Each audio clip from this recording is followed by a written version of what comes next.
Story zone, তোমার অনুভূতিদের খুঁজে নাও এখানেই। চাপ লেগে ভিডিও ফোল্ডারে প্রবেশ করেছে। ব্যাক বাটন প্রেস করতে গিয়েও একটি অদ্ভুত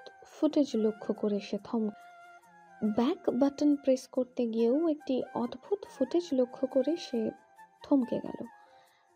কারো মোবাইল ঘেটে প্রাইভেসি নষ্ট করা উচিত নয়, এমন শিক্ষা অন্তরে ধারণ করলেও ফুটেজের দৃশ্যের অবিশ্বাস্যতা এতই অধিক যে রোজার কৌতূহলী হৃদয় কিছুতেই নিজের অন্তরকে দূরে সরিয়ে রাখতে সক্ষম হলো না। আসমানের হাসি মুখ উল্টো ফিরে ভিডিওটি চালু করলো রোজা। হৃদযন্ত্র দৌড়পাল্লায় নেমেছে, ক্ষণে ক্ষণে তরঙ্গ খেলে যাচ্ছে শরীর জুড়ে। মস্তিষ্ক উদ্গ্রীব হয়েছে অভূতপূর্ব ঘটনাটির উন্মোচনে। ভিডিওটি শুরু হতেই দ্রষ্টব্য হলো কোনো এক সমুদ্র তট, গোধূলি লগ্ন, দিবাকরের ম্রিয়মাণ রশ্মি নীলাভ রাজ্যের ঢেউয়ে ভাসিয়েছে স্বর্ণালী ভেলা। বালুকাময় তীরে উর্মিমালার আছড়ে পড়ার ধ্বনি, অতঃপর বায়ু প্রবাহের শিরশিরে উৎকিরণ। ভাসমান বুদবুদে আবৃত তট, প্রাকৃতিক আশীর্বাদের সঙ্গে তাল মিলিয়ে ভেসে আসছে খিলখিলে হাসির শব্দ। বড় মায়াবী সেই হাসি, অন্তরে প্রশান্তির ঝলক উৎপত্তিকারী। সাদা ফ্রকে বালুকা জুড়ে দৃশ্যমান হলো চারুলতা। উভয় বাহু দুপাশে মেলে ধরে উৎফুল্লতার স্রোতে হারিয়েছে নিজেকে। মসৃণ ঘন কালো চুল রাশি কোমর ছাড়িয়ে নেমেছে হাঁটু অবধি, দুলে বেড়াচ্ছে তা সবুজাভ লতার ন্যায়। দৃশ্যটি এ পর্যন্ত ঠিক ছিল যতক্ষণ না অদূর হতে বালু রাজ্যে আগমন ঘটে রহস্যময় মানব আসমানের। কোথায় সেই কদর্যতা, বিভীষিকা, কোথায় সেই কলঙ্ক? এই যেন এক ঘুমন্তপুরের রাজপুত্র, দীপ্তির ছোঁয়ায় উদ্ভাসিত দৈবিক অবয়ব। পরনের শুভ্র পোশাক, বায়ুর ঝাপটায় খেলে যাচ্ছে বস্ত্র, তাল মিলিয়েছে ঘন চুলের গুচ্ছ, এলোমেলো হয়ে আপতন ঘটেছে ললাটে। চোয়ালে ঝুলছে বিস্তৃত এক হাসি, অধর মোড়ানো হৃদয় হরণিয়া হাসির মুক্ত ধারায়। এগিয়ে আসছে ক্রমেই বালুকাময় স্নিগ্ধ পদক্ষেপের চিহ্ন ফেলে। নিজের হাত মেলে ধরল চারুলতা, অতি যত্নে তা নিজের মুঠোয় আবদ্ধ করে নিল আসমান। এক মুহূর্তের জন্য পুষ্ঠ অষ্টযুগল থেকে মুছে যায়নি হাসির বর্ষণ। দৃষ্টির নিগড়তার মাঝে ভাসমান অনুভূতির তারকারাজি, জল জল করছে তা আপন উদ্ভাসে। চারুলতার কোমরে হাত জড়িয়ে তাকে শূন্যে তুলে নিল আসমান। পর মুহূর্তেই ঘুরপাক খেতে থাকলো তট জুড়ে। হাসির কলতান জুড়ল এক ছন্দে, মিলিত হলো উভয়ের কপাল। মুহূর্ত জুড়ে আবেগ, অনুভূতি এবং ভালোবাসা। নিজের শরীরের জোর সম্পূর্ণ হারিয়ে ফেলল যেন রোজা। ধাক্কা খেলো ক্যাবিনেটে, ধপাস করে মেঝেতে আছড়ে পড়ল একটি কাঁচের বাটি, ভেঙে চৌচির হয়ে প্রতিটি টুকরো ছড়িয়ে পড়ল এদিক সেদিক। একটি ছুটে এলো রোজার পায়ে, গেথে গেল অল্প গতিতে, চুইয়ে নামলো রক্ত, কিন্তু তাতে কোনো মনোযোগ নেই। হৃদয় এখন চুরমার ওই কাছের ন্যায়, মস্তিষ্ক বিলীন অনুভূতির দোলাচলে। নিজের দৃষ্টি এখন নিজের হয়েও যেন বিশ্বাসের অনুপযুক্ত। চিন্তা শক্তি লোপ পেয়েছে, বিদায় নিয়েছে আবেগও। বাস্তবতা নিজের ভয়াল রূপ প্রদর্শন করেছে ভয়ঙ্কর ভাবে। এ কোন আসমান, এ কোন চারুলতা? আরিয়া, মামুনি। চারুলতা এবং বিলাল উভয়ে প্রবেশ করলেন কিচেনে। পিছনেই আসমান নিহাদ নিজের কাকতারুয়া ভঙ্গি ত্যাগ করে কৌতূহলী হয়ে উকি দিচ্ছে দেওয়ালের ওপাশ থেকে। রোজার কাছে সর্বপ্রথম পৌঁছালেন বিলাল। এ কি হয়েছে তোমার পা? রোজার সামনে হাঁটু গেড়ে ঝুঁকল আসমান, কিন্তু অভাবনীয় দৃশ্যটির প্রতিও কোনো প্রকার নজর আপতিত হলো না রোজার। উদ্ভ্রান্ত দৃষ্টি বর্তমানে যুক্ত চারুলতার আতঙ্কিত নেত্রে। অতি দ্রুত এগিয়ে রোজার হাত থেকে নিজের মোবাইল কেড়ে নিল সে। একবার স্ক্রিন, অতঃপর রোজার পানে চাইল। উভয় রমণীর নয়নে উদ্ভাসিত হলো এক অজানা অভিব্যক্তি। চারুলতার ঢেউ খেলানো বিস্তৃত ঠোঁটজোড়া ফাঁক হলো, কিন্তু কোনো শব্দ নির্গত হলো না। তৎক্ষণাৎ দৃষ্টি সরিয়ে নিল রোজা। সমস্ত শরীর শীতল হয়ে উঠেছে। কিছুই শুনতে চায় না সে, আর কিছুই জানতে চায় না। যদি সম্ভব হতো তাহলে কিছুক্ষণ আগের মুহূর্তটি সে এক্ষুনি মুছে ফেলতো মস্তিষ্ক থেকে। এতক্ষণ ধরে রোজাকে ডাকতে থাকা বিলাল কিংবা নিহার কারো কণ্ঠই কর্ণগোচর হয়নি। ভূত দেখার মতন চমকিত হয়ে সে অদূরে চেয়ে আছে। শব্দগুচ্ছ গোত্তা খেয়ে ফিরে যাচ্ছে কানের পর্দায়। বিরক্তি বোধ করলো আসমান। রক্ত বেরিয়ে যাচ্ছে। ইশারায় নিহাতকে ফার্স্ট এইড কিট আনার নির্দেশ প্রদান করে উঠে দাঁড়ালো মেঝে থেকে। Excuse me. রোজা কিছু বলার পূর্বেই কোমরে জড়িয়ে গেল আসমানের বলিষ্ঠ বাহু। শক্তিশালী টানে নিজের ডান হাতের বাহুতে বসালো সে রোজাকে। স্বয়ংক্রিয়ভাবে গ্রীবাদেশ আঁকড়ে ধরল রোজা। ওনাটি পিছল খেয়ে পড়ে যেতেই অপর হাতে তা পাকড়াও করলো আসমান। লম্বা পদক্ষেপে এগিয়ে গেল সোফার দিকে। তবু এহেন কাছাকাছি আসা, মুহূর্তের গভীরতা কিংবা আবেগের তাড়না ছুতে সক্ষম হলো না রোজার। বরফ খণ্ডে পরিণত হওয়া অন্তর আনমনে আসমানের মাথায় চিবুক ঠেকালো নিজের। বুঝে নিল চোখের পাতা অন্ধকারে নিমজ্জিত হওয়ার আগে দৃষ্টিতে ভাসল চারুলতার সুদর্শনা চিন্তা খচিত মুখখানা। এক হাতে হুইস্কির গ্লাস, তাতে বুদবুদ হয়ে বায়ুতে উঠে মিলে যাচ্ছে ক্রমশ। অপর হাতের আঙুলের ফাঁকে ফাঁকে পোস্ট কার্ডের মতন কিছু মানুষের ছবির হার্ড কপি। তীক্ষ্ণ নজর একে একে আপতিত হচ্ছে প্রত্যেক প্রান্তে। সর্বপ্রথম ছবিটি একটি তরুণীর, অত্যন্ত সুদর্শনা, টানা নয়ন এবং মসৃণ দীর্ঘায় উচ্চবরণ চুলের অধিকারিণী। অবয়ব জুড়ে মুগ্ধতার অনুভূতি খচিত, মন কাড়া হাসি যেন সময়ের অতীত। দ্বিতীয় ছবিটি এক পুরুষের, পুরুষালী কাঠামোয় শিশু সুলভ মায়াবী চেহারা, ককেশীয়দের ন্যায় ধবধবে গাত্রবর্ণ, নিগুড় কৃষ্ণবর্ণের শোষণীয় দৃষ্টি চিত্ত জুড়ে চির ধরানোর পারদর্শী। তৃতীয় ছবিটি সবকিছুর সঙ্গে কিছুটা বেমানান, অতি সাধারণ এক বাঙালি রমণী। প্রথম ছবির রমণীর ন্যায় সুদর্শনা নয় সে, তবুও সাধারণ কামিজ পরিহিত অবকাঠামো জুড়ে এক লাস্যময়ী পরিব্যাপ্তি রয়েছে। চন্দনপূর্ণ মুখমণ্ডলে প্রশান্তির বাসনা।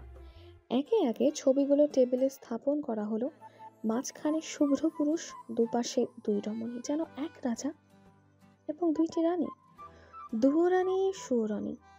তির্যক হাসি প্রকাশ পেল টকটকে ঠোঁট জুড়ে, তাতেই স্পর্শ করলো গ্লাস। কণ্ঠনালী বেয়ে নেমে গেল উত্তেজক তরল। Very interesting.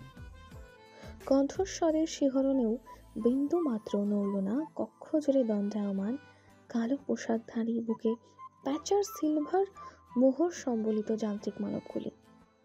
দৃশ্যপটে চেয়ে থাকলো বরফ স্থির দৃষ্টিতে। ধীরে ধীরে হাতে উঠে এলো উভয় রমণীর চেয়ে। দুদিকে তা তুলে ধরে ম্রিয়মান জড়ানো শব্দগুচ্ছ প্রতিধ্বনিত হলো আবদ্ধ দেওয়াল জুড়ে। Should I capture first? ঠিক তখনই কক্ষের দরজায় মৃদু করাঘাত। প্রবেশ করলো একজন, হাতে আইপ্যাড। টেবিলের উপর স্ট্যান্ড স্থাপন করে মুখোমুখি করানো হলো। মুহূর্তেই স্ক্রিনে ভেসে উঠল অবয়বটি। বয়সের ছাপ পেরেছে বহুগুণে, চোখের নিচে কালি পড়েছে, আত পাকা দাড়ি কমে এসেছে কেমন উদ্ভ্রান্ত এবং আতঙ্ক অস্তিত্ব জুড়ে। বাঁকা হাসল সে। ছবি রেখে হাত এলিয়ে দিয়ে টেবিলের প্রান্ত হতে টেনে নিল মানব মাথার খুলিটি। জীববিজ্ঞানের ভাষায় যাকে সম্বোধন করা হয় করটি হিসাবে, অতি যত্নে বুকে আগলে নিয়ে তাতে আদরে হাত বুলিয়ে চলল। Mister Badshah, long time no see. Alpha, আমি।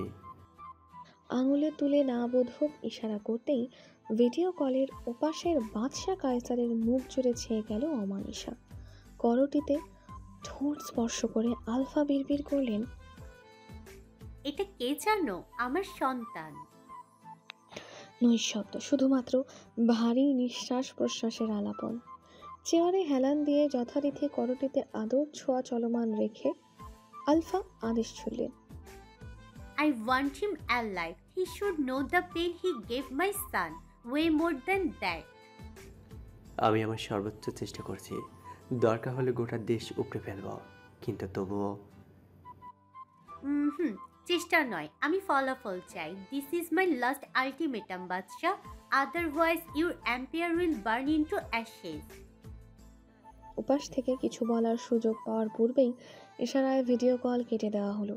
নিজের আপন জগতে ডুব দিলেন আলফা। করটি নিজের দিকে ঘুরিয়ে চেয়ে থাকলেন এক দৃষ্টে। কঠোর দৃষ্টি জুড়ে মুহূর্তের জন্য প্রকাশ পেল এক অব্যক্ত অনুভূতি। দৃষ্টিতে ভেসে এলো স্মৃতিমালা। ড্যাডি, আমি স্কুলে স্টার পেয়েছি। আমাকে একটু আদর করে দাও না ড্যাডি। মামা ওই চাঁদের দেশে তারাদের সাথে সুখে আছে, তাই না ড্যাডি? আমিও একদিন ঠিক তারা হয়ে মামার কাছে যাব। কণ্ঠস্বর কানে বাজতে থাকলো, অশরীরী পরাশক্তির অবাধ্য বাসনার ন্যায়। হৃদমা ঝাড়ে উঠল সমুদ্র ঝড়। করটিতে আলফা ঠেকালেন চুম্বন। সিক্ত কণ্ঠে আপন আবেগে বিড়বিড় করলেন, ইউ আর এ স্টার নাও মাই বয়। দীর্ঘ এক মুহূর্ত কাটল সন্তান সঙ্গে। পরক্ষণে প্রত্যক্ষ দৃষ্টি আপতিত হলো টেবিলে ছড়ানো ছিটানো মহারাজ এবং রানীগণের পানে। কিছু কি হয়েছে চড়ুই? তোমাকে আজকে বেশ অন্যমনস্ক লাগছে। নিজের দাদুর কথায় কল্পনার জগৎ থেকে বাস্তবে পদার্পণ করলো রোজা। দ্রুত মাথা ঝাঁকিয়ে বাটির স্যুপ তুলে ধরলো ঠোঁটে, জোরপূর্বক ফুটিয়ে তুলল স্নিগ্ধ এক হাসি। কই না তো, কিছু হয়নি। কি হবে আমার? জামাই কিছু বলেছে? ঝগড়া করেছে? কি যে বলো না দাদু, তোমার জামাই একটা হুতুম পেঁচা। ঝগড়াও করা যায় না শান্তি মতো, গাল ফুলিয়ে বসে থাকে। গড় গড় করে মিথ্যা বলতে অন্তরে বাঁধছে রোজার, কিন্তু কিছুই করার নেই। নিজের জীবনের অশুভ ছায়া দাদুকে ছুঁয়ে যাক, তা সে কোনোদিনও হতে দেবে না। মুচকি হাসলেন ইউনুস। লক্ষ্মী ছেলে হয়ে নিঃশেষ করলেন রাতের খাবার। তোমার হাতের জিনিসটা তো খুব সুন্দর। ব্রেসলেটের দিকে দৃষ্টিপাত হতেই রোজা ভ্রু তুলল। ও আঙ্কেল, না মানে বাবা দিয়েছেন। বিলাল রোমান আমাকে দেখতে এসেছিলেন আজকে সকালে, খুব ভালো মানুষ। হ্যাঁ দাদু, আমায় খুব আদর করে, মামুনি বলে ডাকে আমায়। সায় জানালো রোজা। দাদুকে শুয়ে দিল বিছানায়, তারপর কপালে ঠোঁট ছুঁয়ে বিড়বিড় করলো, চিন্তা করো না দাদু, তোমার চিন্তার দিন শেষ। আমি খুব ভালো আছি, খুব সুখে আছি এই নতুন পরিবারে। এটুকুই। নার্সের দিকে একবার তাকিয়ে দরজা খুলে রোজা বেরিয়ে গেল। চলার পথের দিকে তাকিয়ে হাসি ধরে রাখলেন ইউনুস। পরপরই কুঞ্চিত চেহারায় নেমে এলো এক অপূরণীয় আধার। কি চমৎকার মিথ্যা বলতে জানে চড়ুই। নিজের রুমের বিছানায় স্থির হয়ে 8 ঘন্টা মতন বসে থাকলো রোজা। বিলাল রিমান আসমানের বাবা এখানে এসেছেন এখন দ্বিতীয় দিন। আগমনের উত্তেজনা ফিকে হয়ে পড়েছে অদ্ভুত এক রহস্যের অন্তরালে। রহস্য বলা উচিত তাকে, নাকি ঘোরতর নিষিদ্ধ কোনো অনুভূতি? জগতের সব থেকে উদ্ভট চিন্তার দলেরা ভিড় পাকিয়েছে রোজার মস্তিষ্ক জুড়ে। আগের রাতে সকালে পায়ে ব্যান্ডেজ করে দিয়েছিল স্বয়ং আসমান, কিন্তু রোজার অনুভূতি তাতে শূন্য। একটি বাক্য তো দূরে থাক, শব্দও বিনিময় হয়নি তাদের মাঝে। রোজার আচরণের অস্বাভাবিকতা শুধুমাত্র আসমান নয়, বরং নিহাদ অব্দি ধরতে পেরেছে। এখন সন্ধ্যায় তাই এসেছিল রুমে। স্বভাবত নিজের হাসির জাদু দিয়ে মাতিয়ে তুলতে রোজাকে, তথাপি সম্ভব হয়নি তা। রোজার চারিপাশে জমা দ্বিধা দ্বন্দ্বের আস্তরণ নিহাদ ভেদ করতে পারেনি। উঠল রোজা, ঘরে পায়চারি করতে থাকলো। আঘাতপ্রাপ্ত পায়ে ব্যথা লাগলো, তবুও থামলো না। ধকধক করে স্পন্দিত হতে থাকলো হৃদযন্ত্র। কি হচ্ছে এসব? কি ভাবা উচিত? নিজের দৃষ্টিকে অবিশ্বাস করবে? চারুলতার অনুভূতিকে অস্বীকার করবে? আসমান এবং চারুলতা ভাই বোন নয়, ভাই বোনের মাঝে এমন সম্পর্ক, নাকি সৎ ভাই বোন? তাও হতে পারে, কিন্তু তাই বলে দু হাতে কান চেপে ধরে চিৎকার করে উঠল রোজা। পেন্ট হাউসের বেশিরভাগ রুম সাউন্ড প্রুফ, সেক্ষেত্রে আর্তনাদ বাইরের কারো কর্ণগোচর হওয়ার কথা নয়। সমস্ত শরীর প্রগাঢ় অনুভূতিতে কাঁপতে থাকলো। কি ধরে নেবে সে এই সম্পর্ককে? নিষিদ্ধ আকর্ষণ নাকি নিষিদ্ধ ভালোবাসা? তার চেয়েও বড় বিষয়, আসমানও ভালোবাসতে জানে। হুট করেই হাসি পেল রোজার। নিজের অবস্থার প্রতি নিজেরই এক প্রকার কৌতুক প্রবণতা। কি দুর্বল সে! কিসের প্রতি দুর্বল হয়েছে? কেন এতটা আহাম্মক মনে হচ্ছে নিজেকে? পৃথিবীর সর্বশ্রেষ্ঠ গাধি তুই রোজা। নিজেকেই নিজে ধমকালো। পাতানো বউয়ের মতন পাতানো বোনের ব্যাপারটা মস্তিষ্কে এর আগে আসেনি কেন? কিসের প্রলেপ পড়েছিল তাতে? অন্ধবিশ্বাসের প্রলেপ? এক দানবকে বিশ্বাস করেছিল সে। হাস্যকর। টিকতে পারল না রোজা। এই আবদ্ধ আভিজাত্যে মুহূর্ত বাস সম্ভব নয়। মুক্ত বায়ু প্রয়োজন। এক টানে অর্গ্যানসা গায়ে তুলে চলল সে। হ্যালো ডিয়ার লিসেনার্স, আপনারা শুনছেন স্টোরিজ অন প্রেজেন্টস ধারাবাহিক পর্ব গল্প। আমাদের সামগ্রিক প্রচেষ্টাকে উৎসাহিত করতে লাইক এন্ড কমেন্ট করতে ভুলবেন না। Thank you. শূন্য হলরুম থেকে দরজা খুলে বেরোলো বাইরে। লিফটের গ্রাউন্ড ফ্লোর, অতঃপর গন্তব্য হলো মার্বেলের পিছনের ছোট্ট পার্ক। রাত্রি এখন 11:15। আনমনে হাঁটতে থাকলো রোসা। কাটানো দিনগুলোতে পরিচিত হয়ে আসা অভিজাত তল্লাট তাকে মুগ্ধ করলো না, যেমন করলো না তারকারাজি খচিত বিস্তৃত আকাশ। আকাশ, আসমান, উফ, চিন্তায় প্রশান্তি হরণ হয়েছে। ধপ, মৃদু শব্দটিতে থমকে পড়ল রোসার পদচারণা। সামান্য উঁকি দিল সে দেওয়ালের পিছন থেকে। অতঃপর, কেন দ্বিতীয়বার আমাকে ভালোবাসলি না বল? কণ্ঠটি স্পষ্ট, তীব্র গতিতে ছুটে এসে যেন গেঁথে গেল রোসার হৃদয়ে, ধারালো তীরের ফলার হয়ে। দোদুল্যমান দৃষ্টি আবদ্ধ নাটকীয় মঞ্চে, যে মঞ্চের প্রধান চরিত্রদ্বয় একে অপরের মুখোমুখি। বুকে দুহাত ঠেকিয়ে দেওয়ালের সঙ্গে আসমানকে চেপে ধরেছে চারুলতা। টানা টানা নয়ন জুড়ে সিক্ত আবেগ, উপচে পড়ছে অশ্রুদানা হয়ে। অপরদিকে নির্বিকার আসমান তাকে এড়িয়ে চেয়ে আছে সুদূর পানে। মৃদু কণ্ঠস্বর উত্তেজনার গাঢ়ত্বে যোগ দিল নতুন মাত্রা। ডোন্ট চারু, বাবা এসেছে। কেন আসলাম, কেন? আসমানের বুকে মাথা ঠেকালো চারুলতা। পিঠে ভাসানো চুলরাশি ছড়িয়ে পড়লো আশেপাশে। আসমান নীলাদ্রি নীল নয়? কি দারুণ রঙ্গমঞ্চ!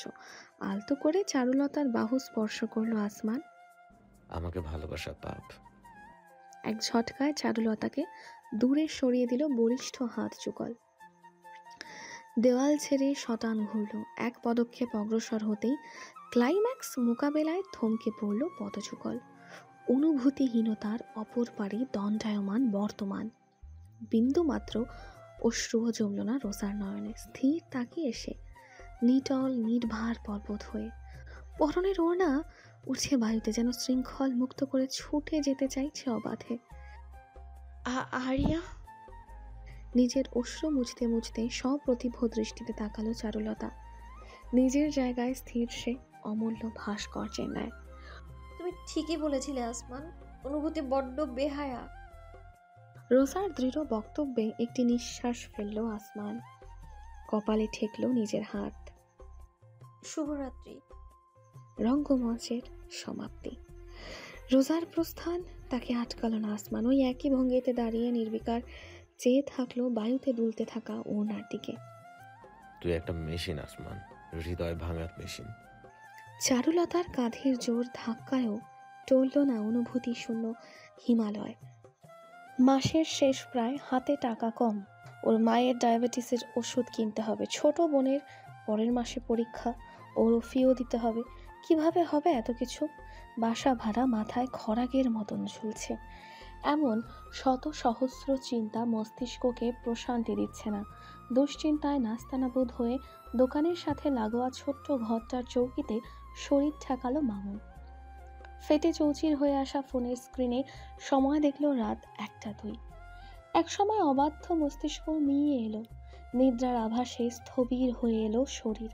ক্লান্তিতে ম্রিয়মাণ প্রতিটি দেহকোষ পরের দিনের সংগ্রামের জন্য শক্তি সঞ্চয় প্রয়োজন। থাম থাম থাম।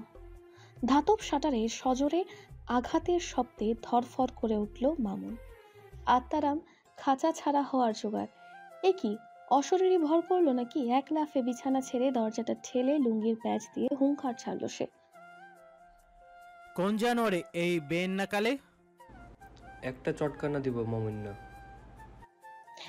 দোকানের বন্ধ শাটারের সামনে দাঁড়িয়ে থাকা মানুষটাকে দেখে মাথায় হাত পড়ল মামুনের।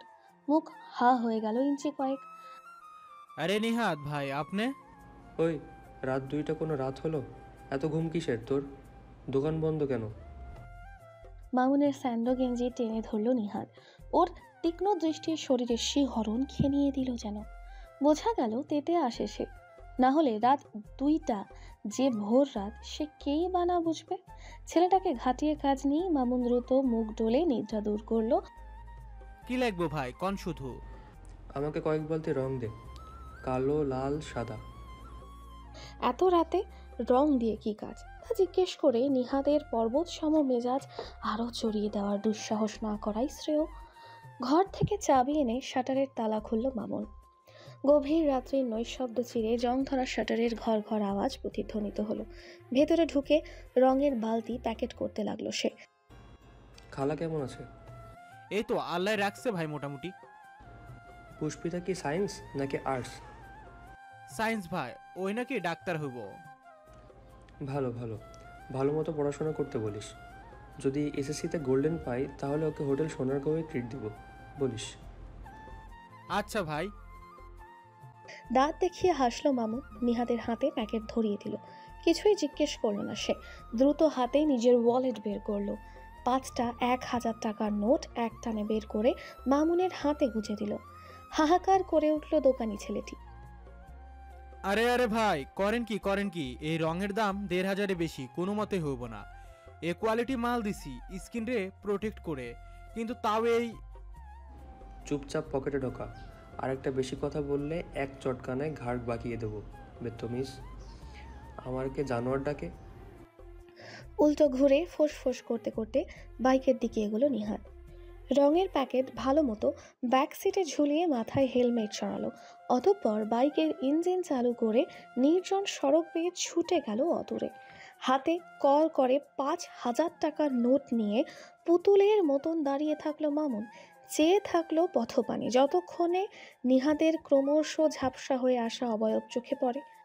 এক ফোঁটা অশ্রু হঠাৎই গড়িয়ে পড়ল ওর গালচে গাল পেয়ে। হাতের উল্টো পিঠ দিয়ে মুছে নিয়ে আপন মনে হাসল শুষ্ক ঠোঁটে।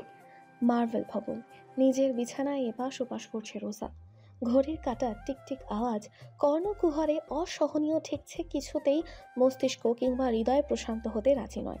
আগের রাত থেকেই নিজের রুমের 4 দেওয়ালের মাঝে বন্দী হয়ে থেকেছে সে। শুধুমাত্র দাদুর খোঁজ এবং বিলাল রেমানের সঙ্গে সন্ধ্যাকালীন চা ব্যতীত ওর মুখ দর্শন করেনি কেউই। নামকে সার্থক করে খাঁচায় বন্দির চড়ুই হয়ে উঠেছে সে। চিন্তার জগৎ থেকে ক্রমশই টেনে নিচ্ছে গভীর হতে আরো গভীরে। তলিয়ে যাচ্ছে এসে অতল অমানিসার গহ্বরে। চারুলতা এবং আসমান, কি সম্পর্ক তাদের? প্রেমিক, প্রেমিকা, স্বামী স্ত্রী, ভাই বোন, প্রাক্তন? কোনটা সঠিক ধরে নেবে সে? কোনটা এই আসমানের অতীত, সুখের অতীত নাকি আধারের অতীত?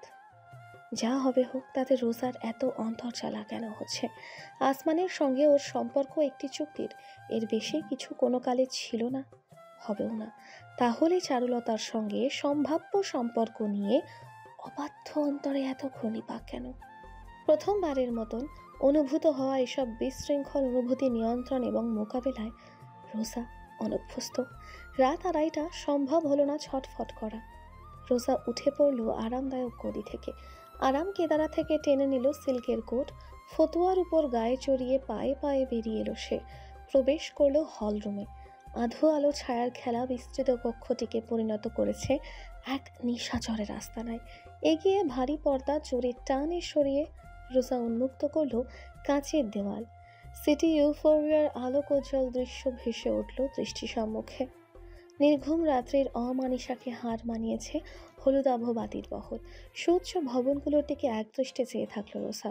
ওর প্রতি নয়নে প্রতিফলিত হলো দূর আকাশে প্রজ্বলিত একটি মাত্র সুখধারা। ক্লিক।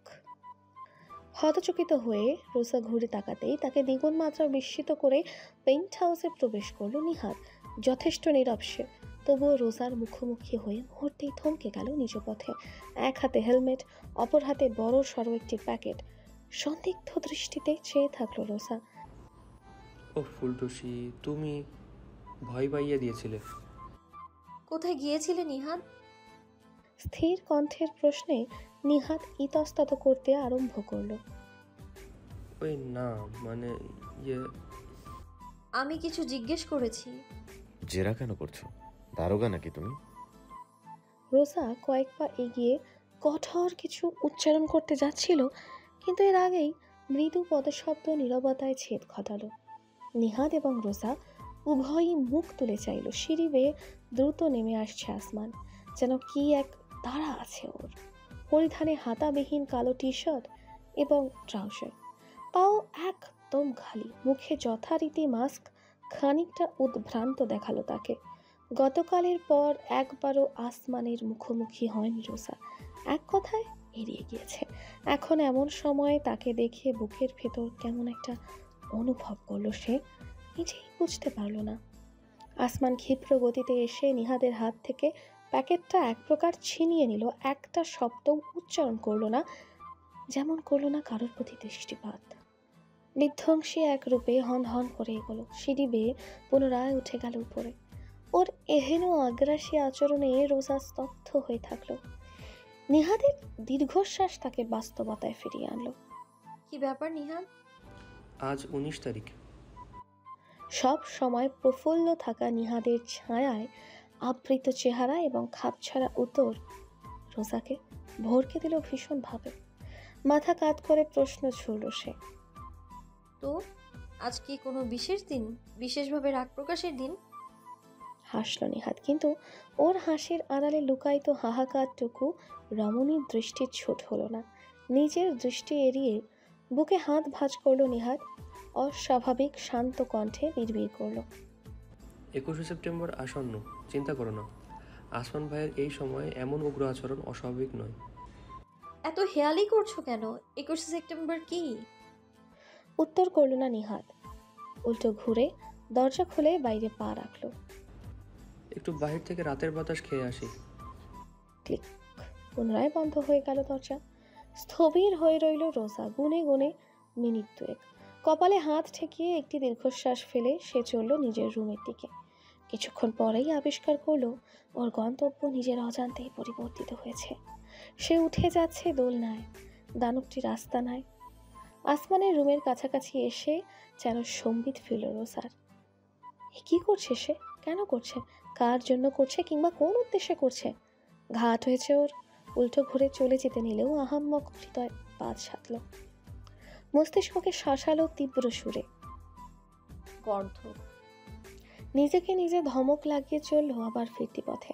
আসমানের রুমের সামনে এসে থমকালো। যা আছে কপালে ওর, বোকামির শেষ প্রান্তে এমনিতেও পৌঁছেছে সে। প্রধান্বিত সত্তায় জোরে ঠেলে দিল দরজা। অনুমতি না নিয়ে ছেলেটাকে আবারও রাগিয়ে দেওয়ার প্রয়াস। তথাপি দরজা খুলে দৃশ্যপট উন্মুক্ত হতেই রোজা নিজের জায়গায় পাথর হয়ে গেল।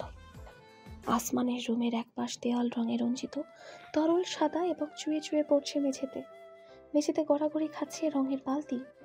বিশাল দেওয়াল ক্যানভাসের সামনে দণ্ডায়মান আসমান, যার কালো পোশাক জুড়ে রঙের ছোপ ছোপ দাগ। রোজা এসেছে সেটি খেয়াল করেনি, কিংবা খেয়াল করলেও নজর দেওয়ার প্রয়োজন বোধ করেনি। মেঝেতে রাখা রঙের একটি বালতি তুলে সজোরে ছুঁড়ে দিল দেওয়ালে। আঘাতের তোড়ে পাত্র ভেঙে ছিটকে গেল চারিপাশে। ছিটকে ছিটকে গেল লাল রং। চারিপাশে আসমানের ঊর্ধ্বাঙ্গ আবৃত করলো রঙিন আবহে। কোনো চিন্তা নেই ওর, নেই ন্যূনতম অনুভূতি। নিজের দুই হাত কালো রঙের বালতিতে চুবিয়ে তুলল আসমান, ছুঁয়ে দিল দেওয়ালে। অপটু হাতে অদ্ভুতুরে চেষ্টায় ধীরে ধীরে ফুটে উঠতে থাকলো এক নারীর মুখাবয়ব। দরজার সাথে দণ্ডায়মান রোজা নিজের দৃষ্টি ফেরাতে পারল না দৃশ্যটি দেখে। বেরসিক রং ছিটকে অভিজাত কক্ষটির সর্বনাশ করছে। অশুভ বর্ণতায় ছেয়ে ফেলেছে মূল্যবান বহু জিনিসপত্র, কিন্তু কারিগরের বিশ্রাম নেই। উভয় হাতে দেওয়ালে অদেখা এক নকশা প্রস্তুতকরণে ব্যস্ত সে। হাতের চালনা, কালো রক্তের রক্ত ছোঁয়া টান ক্রমশই যেন এক করুণ চিত্র ফুটিয়ে তুলছে। অতি ক্ষিপ্র, দুর্বার, রীতিমতো পাগল প্রায় আসমান, যেন এক অবাধ্য চিত্রশিল্পী নিজের মৃত্যুচিত্র এঁকে চলেছে। এক মুহূর্তে থামল সে। দেওয়ালে হাত ঠেকিয়ে হাঁপালো। রোজার অব্যক্ত নয়নে প্রতিফলিত হলো শৈল্পিক নিদর্শন। এক নারী মূর্তি তৈরির আপ্রাণ প্রচেষ্টা। অপটু কর্মে দেখতে লাগছে কদাকার, তবুও যেন কোথাও একটা আর্তনাদ লুকিয়ে রয়েছে চিত্রপটে। সাদা ক্যানভাস, তাতে কালো বর্ণে এলোমেলো রমণীর অবয়ব, শুধুমাত্র দীর্ঘায় চুলরাশি বোঝা সম্ভব। ওর পাশেই ছোপ ছোপ রক্তের মতন লালচে ঢেউয়ের অর্থ কি? আনমনি এগিয়ে গেল রোজা। আসমান তখনও হাঁপাচ্ছে। হঠাৎই ঘটালো সে কাণ্ডটি। লাল রং নিঃশেষ হয়েছে আগেই, রমণীর ঠোঁটে দেওয়ার মতন বর্ণ অবশিষ্ট নেই। অতএব তুলে নিল বালতির ভাঙা অংশ, স্পর্শ করলো নিজের কালো রঙে ভর্তি হাতে। জোরে টানে কালোর দুনিয়া ভেদ করে উদ্গীরিত হলো রক্তস্নাত প্রবাহ। মুহূর্তেই তা ছুঁয়ে দিল রমণীর ঠোঁটে। অতি যত্নে গড়া রক্ত নিজের, তাকিয়ে রইল বিমুগ্ধ নয়নে। যেন এর তুলনায় চমৎকার কোনো দৃশ্য এই আখি দর্শনে সক্ষম হয়নি কোনো কালে। হ্যালো ডিয়ার লিসেনার্স, আপনারা শুনছেন স্টোরিজ অন প্রেজেন্স ধারাবাহিক পর্ব গল্প। আমাদের সামগ্রিক প্রচেষ্টাকে উৎসাহিত করতে লাইক অ্যান্ড কমেন্ট করতে ভুলবেন না। Thank you.